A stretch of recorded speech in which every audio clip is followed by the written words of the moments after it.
राधे राधे। स्वागत है आपका आपके अपने चैनल व्रत कथा में। तो आज हम मार्गशीर्ष के 17वें अध्याय को श्रवण करेंगे बड़े ही प्रेम पूर्वक। आइए कथा का श्रवण करते हैं। माता सीता की नित्यनेम कथा। राम लक्ष्मण की कहानी। भगवान श्री राम लक्ष्मण और सीता जी पिता दशरथ जी की आज्ञा से वनवास जाने लगे। रास्ते में सभी तीर्थ गंगा यमुना गोमती नदियों में पितृ तर्पण कर वन में कंद मूल फल फूल खाते हुए वन में अपना समय व्यतीत करने लगे। कार्तिक का महीना आया। एकम के दिन लक्ष्मण जी ने राम जी की आज्ञा से फल फूल लाकर माँ सीता को दिए। तब माँ सीता ने 4 पतल परोसी। तब लक्ष्मण जी ने पूछा, भाभी माँ आप 3 हैं, फिर 4 में क्या परोस रहा है? तब माँ सीता बोली, 1 पत्तल गौ माता की। राम जी लक्ष्मण जी गौ माता को पातल परोस दी।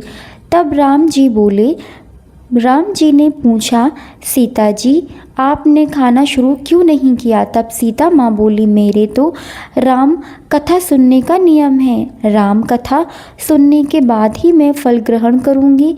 तब राम जी बोले, मुझे कथा सुना दो। लक्ष्मण जी बोले, मुझे भी सुना दो। तब माँ सीता बोली, औरत की बात औरत सुने। अब मेरे पति हो, आप मेरे देवर हो, आपसे कैसे कहूँ? तब लक्ष्मण जी ने सोचा, इस जंगल में कौन औरत मिलेगी? तब लक्ष्मण जी ने अपनी माया से एक नारी का निर्माण किया। उस नगरी में सब सुख सुविधा से युक्त थी। उस नगरी में तब चीज़ें सोने की थीं, इसलिए वह नगरी का नाम सोन नगरी रखा।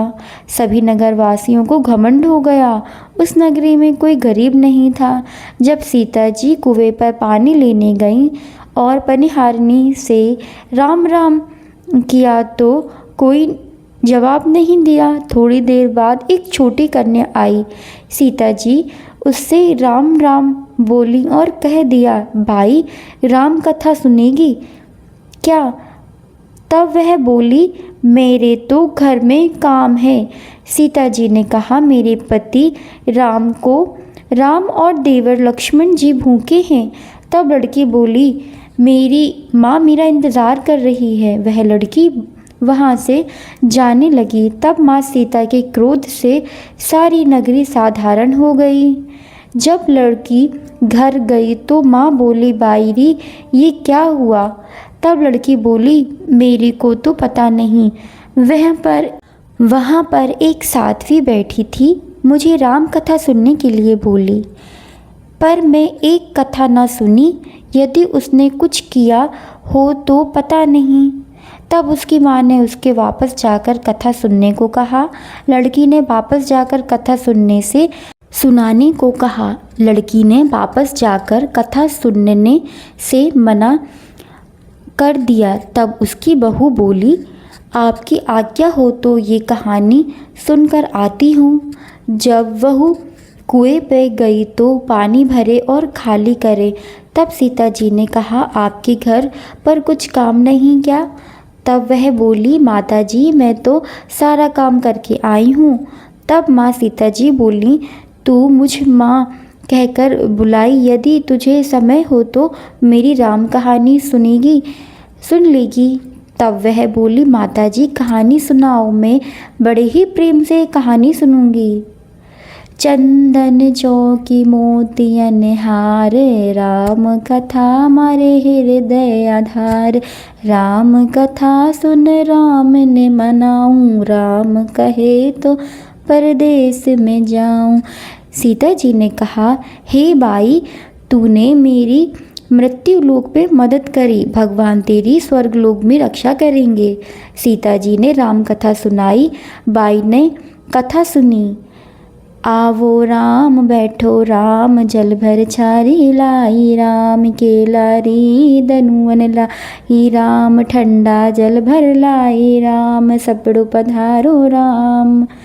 झगलाया टोपी लाई राम, काड़ा किलकी लाई राम, स्वर्ण सिंहासन लाई राम, तापर आप विराजो राम, झालर टिरका लाई राम, शंख ध्वनि गवाऊँ राम, हिवड़े हीरा सोवे राम, निरखत मन मोहे राम, चरण शरण में आए राम, शरण अपारे लेयो राम, माखन मिश्री लाई राम, माखन मिश्री आरोग्य राम, दूध भर कटोरी लाई राम, मेवा चिरकी परोसी राम, खाती मीठी चाका राम, चक्को राम, फर को अरुगो राम, रुच रुच भोग लगाओ राम, जो भावे सो ल्याऊँ राम, जल भर जारी ल्याऊँ राम, आवे आचमन कर लो राम, रेशमिया गमलो लाई राम, हाथ मुँह पूछवाओ राम,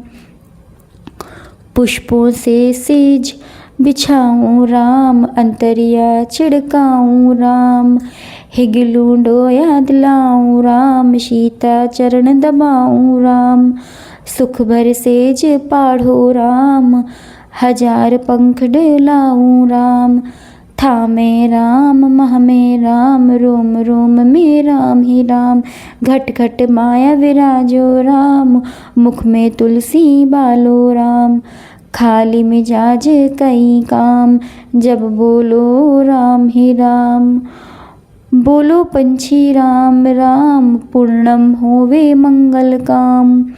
हाँ हे बाई, तूने मेरी राम कथा सुनी, मेरी सहायता की, राम जी लक्ष्मण जी को जिमाया है, भगवान तेरी भी रक्षा करेंगे, तुझे स्वर्ग का सुख मिलेगा। सीता माता ने उपहार स्वरूप उसे अपने गले लगाकर गले का हार दे दिया। जब वह घर गई तो उसके मटका सब सोने के हो गए। सासू जी ने कहा, ये सब तू कहाँ से लाई है?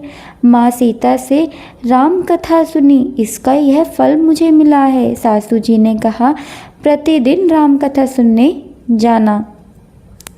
बाई को राम कथा सुनाते बहुत दिन हो गए। तब उसने माँ सीता से पूछा, इसका उद्यापन विधि भी बतलाएं माँ। तब सीता माँ ने कहा, 7 लड्डू लाना, 1 नारियल लाना, उसके 7 भाग करना, एक मंदिर में चढ़ाना, जिससे मंदिर बनवाने जितना फल होता है। 1 भाग सरोवर के किनारे गाड़ देना, जिससे सरोवर खुदवाने का जितना फल होता है। 1 भाग भगवत गीता पर चढ़ा देना, जिससे भगवत गीता पाठ करने से जितना फल होता है। 1 भाग तुलसी माता को चढ़ाना, जिससे तुलसी विवाह जितना फल होगा। 1 भाग कुंवारी कन्या को देवें, जिससे कन्या विवाह जितना फल होगा। 1 भाग सूरज भगवान को चढ़ाना, जिससे 33 करोड़ देवी देवताओं को भोग लगाने जितना फल होगा। अब उसने विधि पूर्वक उद्यापन कर दिया। माता सीता के पास आई, तब मैंने तो विधि पूर्वक उद्यापन कर दिया। अब 7 दिन बाद वैकुंठ से विमान आएगा। 7 दिन पूरे हुए, विमान आया तो बहू ने कहा, सासू जी स्वर्ग से विमान आया है। तब सासू जी ने कहा, बहू तेरे ससुर जी को मेरे को भी ले चल, तेरे माता पिता को ले चल, सारे कुटुंब परिवार को ले चल, अड़ोसी पड़ोसी को ले चल। बहू ने सबको बिठा लिया और विमान खाली था। थोड़ी देर बाद उसकी ननंद आई और देखती है विमान भर गया। तब बहू ने कहा, माँ सीता ननंद बाईसा को भी बिठा लो। पर माँ सीता ने कहा, इसने कभी कोई धर्म पुण्य नहीं किया। तब बहू ने कहा, बाईसा आप पहले कार्तिक मास में राम लक्ष्मण जी की कथा सुनना, उसके बाद आपके लिए भी वैकुंठ से विमान आएगा। गांव के सारे लोग एकत्रित हो गए और पूछने लगे, बाई तूने ऐसा कौन सा धर्म पुण्य किया? गीता भागवत गीता का पाठ किया, हमें भी बताओ। तब बाई ने कहा, मैंने तो माता सीता से प्रतिदिन राम कथा सुनी और नियम से उद्यापन किया। तब समस्त ग्रामीण राम कथा सुनने की जिद करने लगे। तब बाई राम कथा कहने लगी और सब नर नारी सुनने लगे। राम कथा संपूर्ण होते ही समस्त नगरी सोने की हो गई। बाई ने कहा, जो कोई राम कथा सुनावेगा उसकी मेरे समान ही फल मिलेगा। तब राम लक्ष्मण जी की जय जयकार करने लगे और विमान स्वर्ग में चला गया। 7 स्वर्ग के दरवाजे खुल गए। पहले द्वार पर नाग देवता, समस्त देवी देवता पुष्प वर्षा करने लगे। देवताओं ने पूछा कि तूने क्या पुण्य किया? तब उसने कहा, मैंने तो राम लक्ष्मण जानकी जी की कहानी सुनी। तो समस्त देवताओं ने कहा, वर मांग। तब उसने कहा, मेरे सब सिद्धियां हैं, मुझे यह वर दो कि जो भी श्रद्धा व भक्ति से राम कथा, राम लक्ष्मण जानकी जी की कहानी सुनेगा उसको मेरे समान ही फल मिलेगा। सभी देवताओं ने पुष्प वर्षा करते हुए तथास्तु कहा। चारों ओर राम राम जी की जयकार होने लगी। बोलिए श्री रामचंद्र भगवान की जय, माता सीता की जय, लक्ष्मण जी की जय। स्कंद पुराण से दिव्य कथा, सत्यनिष्ठ राजा धर्मकेतु की अग्नि परीक्षा। कथा का आरंभ होता है। एक समय की बात है, नैमिषपारायण के पुण्य क्षेत्र में ऋषि नारद जी ने सनकादिक कुमार मुनियों से जिज्ञासा पूर्वक पूछा। नारद जी ने पूछा, हे महामुनियों, मुझे यह जानने की तीव्र इच्छा है कि इस संसार में समस्त पुण्य कर्मों का सार आखिर क्या है। आपने वेदों, यज्ञों और दान की महिमा का वर्णन किया, किंतु उन सबका मूल्य तत्व क्या है? कृपया करके मुझे किसी ऐसे धर्मपरायण राजा की कथा सुनाइए जिसने घोर कष्ट में भी अपने धर्म का त्याग नहीं किया हो। सनकादिक कुमार मुस्कुराए और उन्होंने उत्तर दिया, हे देवर्षि, आपकी जिज्ञासा अत्यंत कल्याणकारी है। आप जिस सार की बात कर रहे हैं वह सत्यनिष्ठ है, अर्थात वचन में, कर्म में और मन से सत्य को धारण करना। इस संबंध में मैं आपको धर्मपुरी के राजा धर्मकेतु की दिव्य कथा का श्रवण कराता हूँ। प्राचीन काल में इक्ष्वाकु वंश की एक शाखा में राजा धर्मकेतु का जन्म हुआ। उनका राज्य धर्मपुरी तीनों लोकों में विख्यात था। राजा के अटल सत्य के कारण उनके राज्य में वर्षा समय पर होती थी, धरती भरपूर अन्न देती थी और चोर या पापी का नामो निशान नहीं था। लोग अपनी संपत्ति खुले में रखकर भी निश्चिंत रहते थे। राजा धर्मकेतु ने अपनी युवा अवस्था में भी यह भीष्म प्रतिज्ञा ली थी कि वह जानबूझकर ना तो स्वयं कभी अत्याचार का उच्चारण करेंगे और ना ही किसी असत्य के कार्य में सम्मिलित देंगे, भले ही इसके लिए उन्हें अपने प्राणों का उत्सर्ग क्यों ही ना करना पड़े। राजा की धर्मपरायण इतनी प्रबल थी कि स्वयं धर्मदेव और इंद्र को चिंता हुई कि क्या कोई मनुष्य अपनी प्रतिज्ञा पर इतना अटल रह सकता है। उन्होंने राजा की प्रतिज्ञा लेने का निर्णय किया ताकि तीनों लोगों के सत्य की परम शक्ति का ज्ञान हो। देवताओं की योजना से धर्मकेतु के राज्य पर अचानक अकाल और विपत्ति का साया पड़ गया। 1 वर्ष नहीं बल्कि लगातार 3 वर्ष तक इंद्र ने वर्षा ही नहीं की। राज्य के भंडार खाली हो गए। राजा भूखी मरने लगी। राजा ने अपने सारा निजी धन, राजकोष, सारा सोना और आभूषण प्रजा को बांट दी, यहाँ तक कि अपने परिवार के गहने भी दान कर दिए। तो परीक्षा का ये प्रथम चरण, जब राजा स्वयं और उनका परिवार भूख से व्याकुल हो गए, तब देवताओं ने एक छल किया। एक वृद्ध तेजस्वी ब्राह्मण रूप धारण किया, राजा के पास आए। ब्राह्मण ने राजा से एकांत में कहा, हे राजन, आप महान धर्मात्मा हैं, पर धर्म की रक्षा के लिए कभी कभी छोटे मोटे अपधर्म का सहारा लेना पड़ता है। कल आप प्रजा के सामने घोषणा कर दीजिए कि मुझे स्वप्न में देवराज इंद्र ने दर्शन दिए और उन्होंने मेरे राजकोष को भरने की स्वर्ण वर्षा का वचन दिया है। प्रजा इस पर विश्वास कर लेगी तो आपने पास बचा हुआ धन कोष में जमा करेगी, जिससे आप उनकी सेवा कर सकेंगे। राजा ने उत्तर दिया। राजा धर्मकेतु के नेत्र में अश्रु आ गए। उन्होंने हाथ जोड़कर उत्तर दिया, हे विप्रिय, आपकी बात सत्य है कि मैं प्रजा की सेवा करना चाहता हूँ, किंतु मेरी देह पंचभूत की है।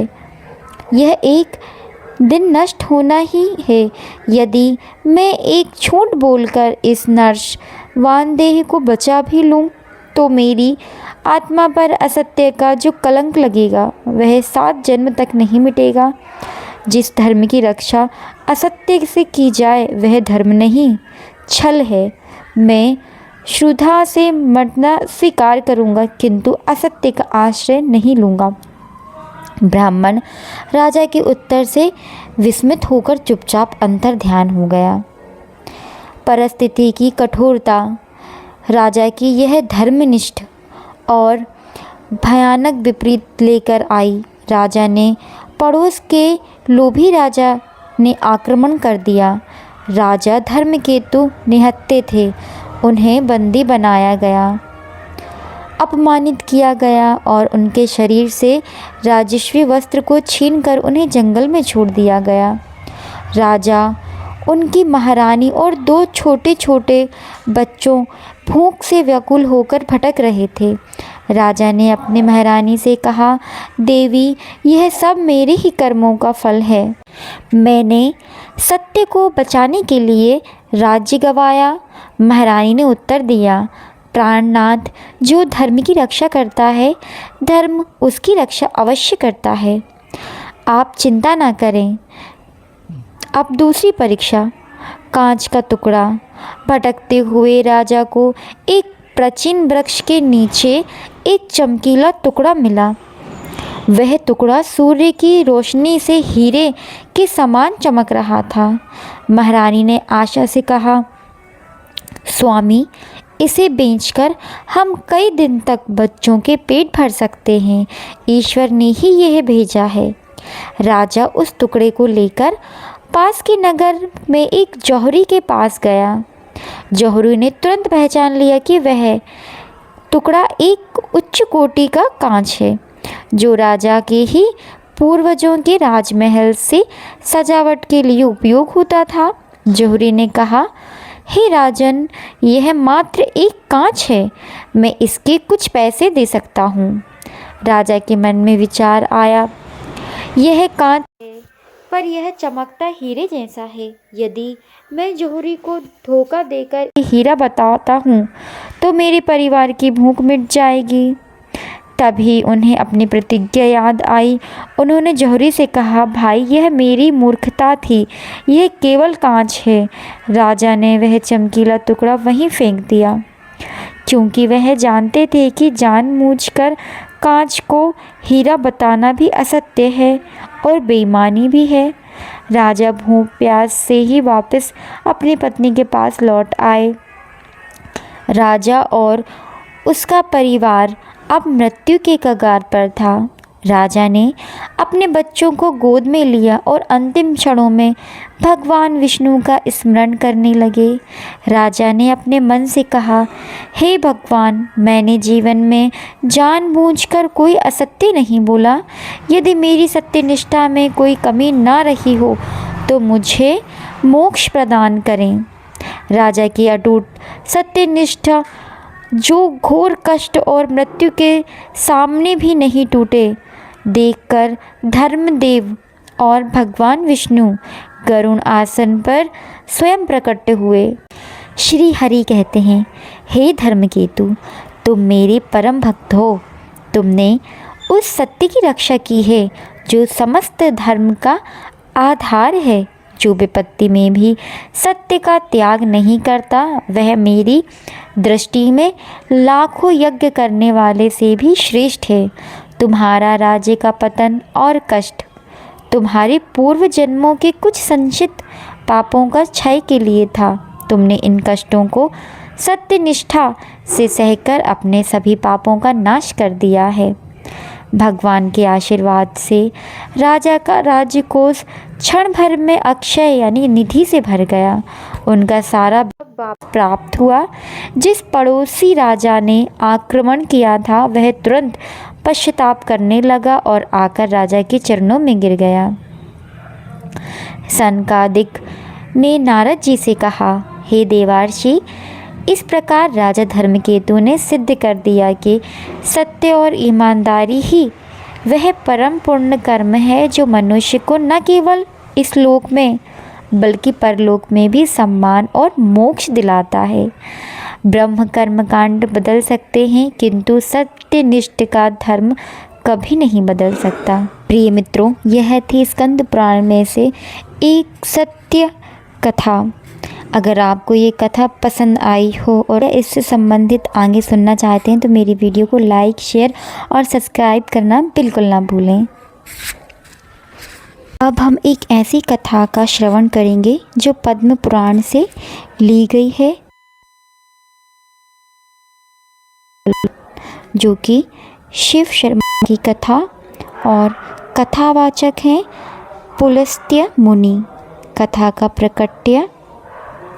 पुलस्त्य मुनि ने भीष्म पिता से कहा, हे महापति भीष्म, मैं तुम्हें एक कथा सुनाता हूँ जो जल दान के अद्भुत पुण्य का वर्णन सुनाता हूँ। इस मास में जो प्राणी जल के महत्व को नहीं समझता या प्यासे को जल देने से मना कर देता है, वे भयंकर कष्ट भोगते हैं। इस संबंध में एक निर्धन ब्राह्मण की कथा सुनो, जिसे अपने पूर्व जन्म के कर्मों के कारण घोर यातनाएं मिली थीं। प्राचीन काल में विदिशा नामक एक समृद्ध नगर में सुदेव नामक एक अत्यंत धना ब्राह्मण निवास करता था। सुदेव वेदों और शास्त्रों का महान ज्ञाता था। वह नित्य कर्म कांड करता था और समाज में उसका बहुत सम्मान था, परंतु उसके पास दानशीलता का गुण बिल्कुल नहीं था। वह अत्यंत लोभी था और अपने धन के प्रति अहंकारी था। उसका स्वभाव इतना कठोर था कि वह अपने कमाए धन को कभी किसी धर्म कार्य में या किसी ज़रूरतमंद की सहायता में खर्च नहीं करता था। एक बार ग्रीष्म ऋतु के वैशाख मास में जब प्रचंड गर्मी पड़ रही थी, एक श्रमिक यात्री दूर देश से यात्रा करता हुआ सुदेव के द्वार पर पहुंचा। वह यात्री अत्यंत थका हारा और प्यास से व्याकुल था। उसने बड़े विनम्र भाव से सुदेव से कहा, हे ब्राह्मण श्रेष्ठ, मैं लंबी यात्रा करके आया हूँ। मेरे प्राण प्यास से निकले जा रहे हैं। कृपया धर्म जानकर मुझे एक गुंड या एक घूंट शीतल जल पिला दीजिए ताकि मेरे प्राण बच सके। सुदेव उस समय भोजन करने वाला था। उसे लगा कि जल देने से उसके भोजन में देरी होगी। उसने अत्यंत कठोरता से उस प्यासे यात्री को और देखा और अहंकार पूर्वक वचन कहे, अरे मूर्ख, क्या तू जानता नहीं कि यह जल मेरे निजी उपयोग के लिए रखा है? मैं क्यों तुझे जल दूं? यदि मुझे प्यास लगी है तो आगे जा। जिस व्यक्ति के कर्म अच्छे होते हैं उसे हर जगह जल मिल जाता है। तेरे कर्म ही खराब हैं जो मेरे द्वार पर आया। उस धनी ब्राह्मण ने जानबूझकर समर्थ होते हुए भी उस प्यासे यात्री को जल नहीं दिया। जल न मिलने के कारण वह प्यासा यात्री वहीं तड़पने लगा और अंततः सुदेव के द्वार पर ही प्राण त्याग दिए। सुदेव ने इस घटना को एक सामान्य बात मानकर भुला दिया और अपने जीवन में लीन हो गया। समय आने पर सुदेव की मृत्यु हुई। जलदान के पुण्य से विमुख होने के कारण एक प्यासे प्राणी की मृत्यु का कारण बनने के कारण उसे घोर नरक की यातनाएं मिली। कई योनियों में भटकने के बाद उसने फिर मनुष्य योनि में जन्म लिया। उसका नाम शिव शर्मा पड़ा। पूर्व जन्म में जल का अपमान करने के कारण इस जन्म में शिव शर्मा अपने पूर्व जन्म के धन और ज्ञान से पूरी तरह वंचित था। वह एक महादरिद्र ब्राह्मण के रूप में पैदा हुआ। सबसे भयंकर पीड़ा यह थी कि पूर्व जन्म के कर्म के प्रभाव से शिव शर्मा हर समय असहनीय प्यास से पीड़ित रहता था। उसका कंठ निरंतर सूखा रहता था। उसे भोजन से अधिक जल की इच्छा होती थी, किंतु उसके पास इतना धन नहीं था कि वह अपने लिए स्वच्छ जल की व्यवस्था भी ठीक से कर सके। एक बार दुखी होकर प्यास की पीड़ा से व्याकुल शिव शर्मा अपनी पत्नी के साथ भटकते हुए एक पवित्र स्थान पर पहुँचे, जहाँ एक महान सिद्ध महात्मा विराजमान थे। शिव शर्मा ने रोते हुए महात्मा के चरणों में गिरकर अपने जीवन के कष्ट और अपनी असाध्य प्यास की पीड़ा का कारण पूछा। महात्मा ने अपनी योग्य शक्ति से शिव शर्मा के पूर्व जन्म को देखा और कहा, वत्स्य, तू पूर्व जन्म में सुदेव नामक एक धनवान ब्राह्मण था, किंतु तूने अपने अहंकारवश एक प्यासे यात्री को जल देने से मना कर दिया था और वह मर गया। वही तेरा कर्म बंधन है जो तुझे इस जन्म में इस दारुण दरिद्रता और असहनीय प्यास के रूप में फल दे रहा है। जब तक तू इस पाप का प्रायश्चित नहीं करेगा, तब तक तेरी मुक्ति नहीं होगी।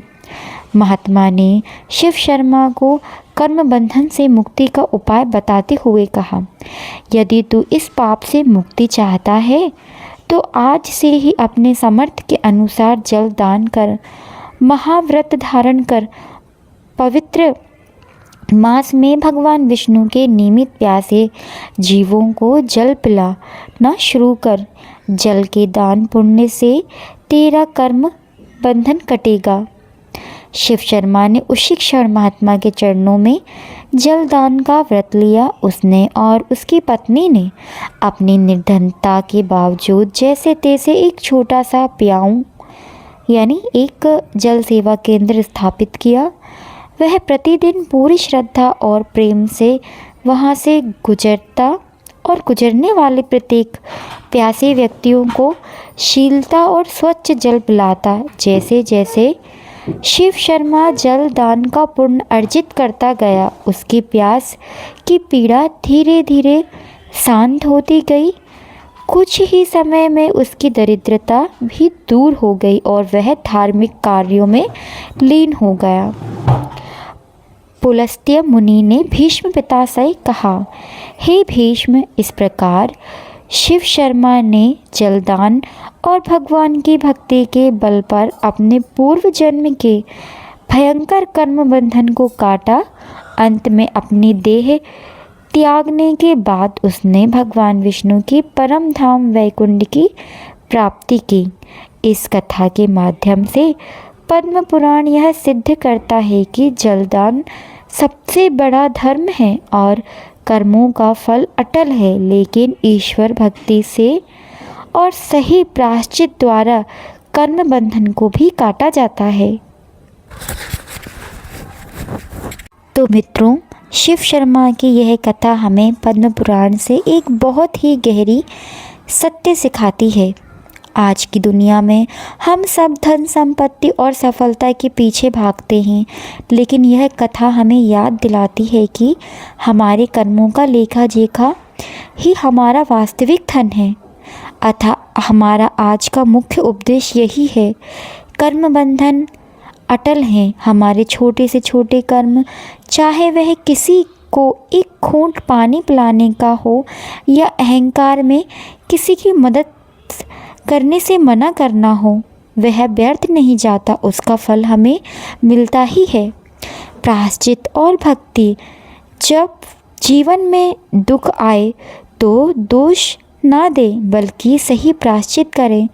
भगवान की भक्ति, निस्वार्थ सेवा ही वह शक्ति है जो हमारे पूर्व जन्मों के बंधन को काट सकती है। छोटे प्रयास, बड़ा पुण्य। हमें बड़े बड़े दान की चिंता करने की ज़रूरत नहीं।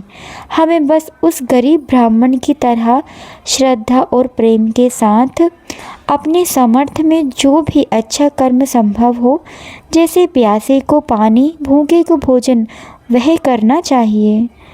हम सबके पास सेवा करने का अवसर मिला है, इसलिए आइए हम सब आज यह संकल्प लें कि हम अपने अहंकार को त्याग कर अपने आचरण को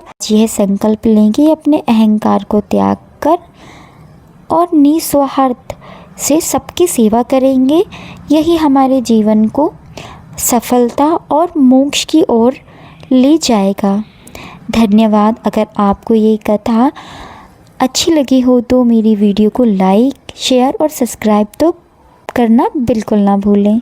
कल्पना कीजिए एक ऐसी पतिव्रता नारी जिसके तप के आगे सृष्टि के 3 सबसे बड़े भगवान भी झुक गए। जानिए सती अनसुईया की वह अलौकिक कथा, जब एक वरदान ने तीनों देवताओं को मजबूर कर दिया 6-6 महीने के बालक बनकर उनकी गोद में आने के लिए। नमस्ते। कथा का आरंभ करते हैं। सती अनसुईया और त्रिदेव के अहंकार भंजन। देवी अनसुईया एक पतिव्रता।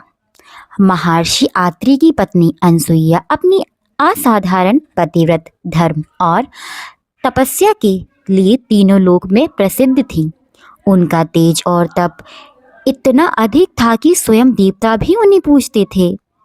स्वर्ग में देवी सरस्वती, माँ लक्ष्मी और पार्वती को इस बात से अहंकार हुआ कि उनके पति ब्रह्मा, विष्णु, महेश ही सर्वश्रेष्ठ हैं। उन्होंने विचार किया कि सचमुच कोई स्त्री उनसे भी बढ़कर क्या पतिव्रता हो सकती है। अपनी पत्नियों का मान मर्दन करने और अनसुईया के धर्म की परीक्षा लेने के लिए तीनों देवों ने एक भिक्षुक का वेश धारण किया और महर्षि आत्रि के आश्रम आ पहुँचे। जब अनसुईया ने उन्हें भोजन के लिए आमंत्रित किया तो तीनों भिक्षुओं ने एक अजीब सी शर्त रखी। हम तभी भोजन करेंगे जब आप हमें निर्वस्त्र होकर भोजन कराएंगे, अन्यथा हमें शाप देने का भय है। अब तो धर्म संकट और अनसुईया माता धर्म संकट में पड़ गई। अतिथि का अपमान कैसे कर सकती हूँ? ये तो महापाप है और निर्वस्त्र होकर भोजन कराना पतिव्रता का धर्म का उल्लंघन है। तब उन्होंने अपने पतिव्रत धर्म का ध्यान किया और संकल्प लिया कि वे सभी 6 महीने के बालक बन जाएं। उन्होंने त्रिदेव पर जल छिड़का और अपने पतिव्रत धर्म के बल से उन्होंने 3 छोटे नग्न शिशुओं में बदल दिया। अनसुईया ने उन 3 शिशुओं को अपनी गोद में लिया, उन्हें स्तनपान कराया और प्यार से सहलाने लगी। जब त्रिदेव वापस नहीं लौटे तो तीनों देवियां चिंतित हुईं और उन्हें अपनी भूल का एहसास। एक नगर में एक ब्राह्मण दंपत्ति रहते थे। वे दोनों प्रतिदिन 7 कोस दूर गंगा और यमुना नदी में स्नान करने जाते थे। इतनी दूर आने जाने से ब्राह्मण की पत्नी थक जाती थी। एक दिन उसने अपने पति से कहा कि हमारा एक पुत्र होता तो कितना अच्छा रहता। पुत्र के बहू आती तो हमें घर वापस जाने पर खाना नहीं बनाना पड़ता, खाना बना हुआ मिलता। बहू घर का काम भी कर देती। अपनी पत्नी की बात सुनकर ब्राह्मण ने कहा कि तूने बात तो सही कही, चल मैं तेरे लिए बहू ले ही आता हूँ। ब्राह्मण ने कहा कि एक पोटली में आटा डालकर कुछ मोहरे रख दे। ब्राह्मण ने कहे अनुसार उसने पोटली बांधकर दे दी। पोटली लेकर ब्राह्मण चला गया। ब्राह्मण सफ़र के दौरान यमुना के किनारे बहुत ही सुंदर लड़कियां दिखाई दी। वे रेत में घर बनाकर खेल रही थीं। उनमें एक लड़की ने कहा कि मैं अपना घर नहीं बिगाड़ूंगी, मुझे तो रहने के लिए ये घर चाहिए। लड़की की बात सुनकर ब्राह्मण मन ही मन सोचने लगा कि बहू बनाने के लिए यह लड़की उचित है। जब वह लड़की जाने लगी तो ब्राह्मण भी उसके पीछे पीछे उसके घर तक चला गया। वह जाकर ब्राह्मण ने उस लड़की से कहा, बेटी, कार्तिक मास चल रहा है, इसलिए मैं किसी के घर का खाना नहीं खाता। मैं अपने साथ आटा लेकर आया हूँ। तुम अपनी माता से पूछो कि क्या वह मेरे लिए आटा छानकर 4 रोटी बना देंगी। यदि वह मेरा आटा छानकर रोटी बनाएंगी तो ही मैं रोटी खा लूँगा। लड़की ने जाकर अपनी माँ को ये सारी बात बताई। माँ ने कहा, उचित है, जाकर ब्राह्मण देव से कह दो कि वह अपना आटा दे, मैं रोटी बना दूँगी। वह आटा छानने लगी तो आटे में मोहरें निकलीं। वह सोचने लगी कि जिसने आटे में इतनी मोहरें हैं उसके घर में कितनी मोहरें होंगी। जब ब्राह्मण खाना खाने बैठा तो लड़की की माँ ने उस ब्राह्मण से पूछा, क्या आपका कोई लड़का है और क्या आप उस लड़की की सगाई करने जा रहे हैं। यह सुनकर ब्राह्मण ने कहा कि मेरा लड़का तो काशी में पढ़ने गया है, लेकिन यदि तुम कहो तो खंड कटोरे से विवाह करके तेरी बेटी को अपने साथ ले जाऊं। लड़की की माँ ने कहा, ठीक है ब्राह्मण देव। इस पर लड़की की माँ ने लड़की की खंड कटोरी से शादी करके ब्राह्मण के साथ भेज दिया। ब्राह्मण ने घर आकर कहा, रामू की माँ, दरवाज़ा खोलकर देखो, मैं तेरे लिए बहू लेकर आया हूँ। ब्राह्मण की पत्नी भीतर से बोली, हमारी तो कोई बेटा बेटी नहीं, तो बहू कहाँ से आई। दुनिया ताने मारती थी, अब आप भी मारने लगे हैं। ब्राह्मण ने कहा, तू दरवाज़ा खोलकर तो देख। जब ब्राह्मणी ने दरवाज़ा खोला तो सामने बहू को खड़ी देखा। उसने बहू का स्वागत किया और आदर सत्कार से अंदर ले आई। जब ब्राह्मण अपनी पत्नी के साथ नदी स्नान करने जाता तो पीछे बहू घर का सारा काम करके और खाना बनाकर रखती थी। वह उसके कपड़े धोती, रात को हाथ पैर भी दबाती थी। इसी तरह बहुत दिन बीत गए। ब्राह्मणी ने आग मत बूझने देना और मटके का पानी खत्म मत होने देना। तुरंत एक दिन चूल्हे की आग बुझ गई। यह देखकर बहू घबरा गई और भागी भागी अपनी पड़ोसन के पास गई और कहा कि मेरे चूल्हे की आग बुझ गई है, मुझे थोड़ी आग चाहिए। मेरे सास ससुर सुबह 5 बजे से सोए हुए थे। वह थके हुए घर आएंगे, इसलिए मुझे उनके लिए खाना बनाना है। यह सुनकर पड़ोसन ने कहा, तू तो बावली है, तुझे यह दोनों मिलकर पागल बना रहे। इनके कोई पुत्र नहीं, ये निसंतान है। बहू ने कहा, नहीं, ऐसा मत बोलो, इनका बेटा तो बनारस काशी में पढ़ने गया हुआ है। इस पर पड़ोसन ने कहा कि तुझे झूठ बोलकर लाए हैं, मेरी बात सच मान, इनके कोई बेटा नहीं। अब बहू पड़ोसन की बातों में आ गई और कहने लगी कि अब आप ही बताओ मैं क्या करूं। पड़ोसन ने कहा कि करना क्या है, जब तुम्हारे सास ससुर आए तो जली हुई रोटी बनाकर देना और बिना नमक की दाल बनाकर देना, खीर की कचड़ी दाल में और दाल की कचड़ी खीर में डाल देना। पड़ोसन ने उसे अच्छे से सिखा पढ़ा दिया।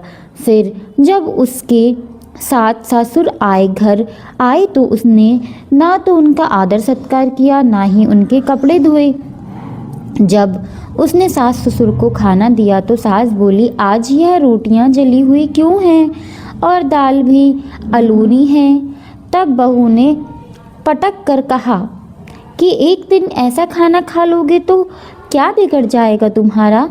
सास ससुर को खरी खोटी सुनाकर वह फिर से पड़ोसन के पास गई और बोली कि अब आगे क्या करना है। पड़ोसन ने कहा कि अब तुम 7 कोठों की चाबी मांग लेना।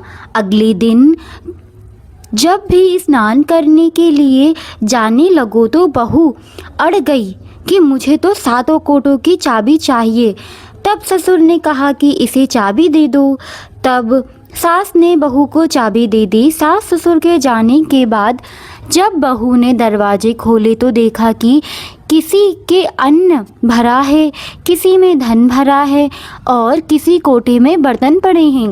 जब उसने सबसे ऊपर का 7वां कोटा खोला तो देखा कि शिव जी, माता पार्वती, गणेश जी, लक्ष्मी जी, पीपल, पथवारी, कार्तिक के ठाकुर, राई, दामोदर, तुलसी का बिड़वा, गंगा, यमुना, 33 कोटि देवी देवता विराजमान हैं। वहीं पर एक लड़का चंदन की चौकी पर बैठा माला जाप रहा था।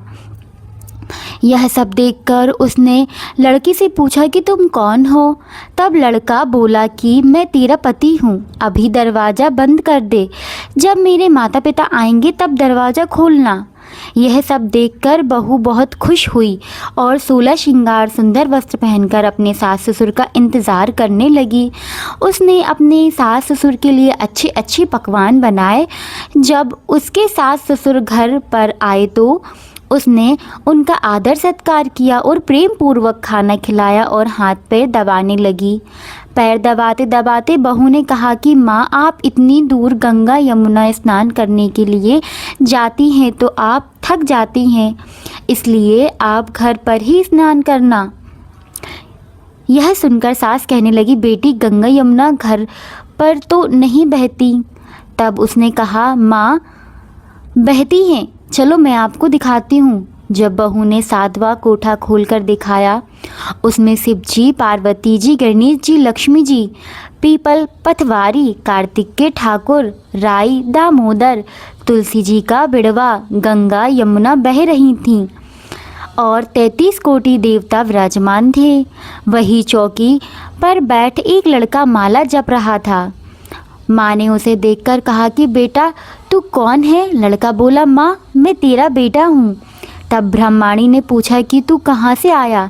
लड़की ने जवाब दिया, मुझे कार्तिक दे ने भेजा है। माँ ने कहा, बेटा, यह संसार कैसे मानेगा कि तू मेरा बेटा है? माँ ने कुछ विद्वान पंडित से मदद मांगी। पंडितों ने कहा, इस पार बहू बेटा खड़े हो जाए और उस पार माँ खांडी हो जाए। माँ ने चमड़े की अंगुलियाँ पहनी हुई और छाती में से दूध की धारा निकल कर बेटी की दाढ़ी मूछ भीगने और पावन पानी से गठ जोड़ बंधे, तब मांगेंगे कि यह इस माँ का ही बेटा है। उसने ऐसा ही किया। चमड़ी की उंगलियां फट गईं और छाती में से दूध की धार निकलकर बेटे की दाढ़ी मूछ भीग गई। पावन पानी से बहू बेटे का गठजोड़ बंद हो गया। यह सब देखकर ब्राह्मण और उसकी पत्नी की खुशी का ठिकाना न रहा।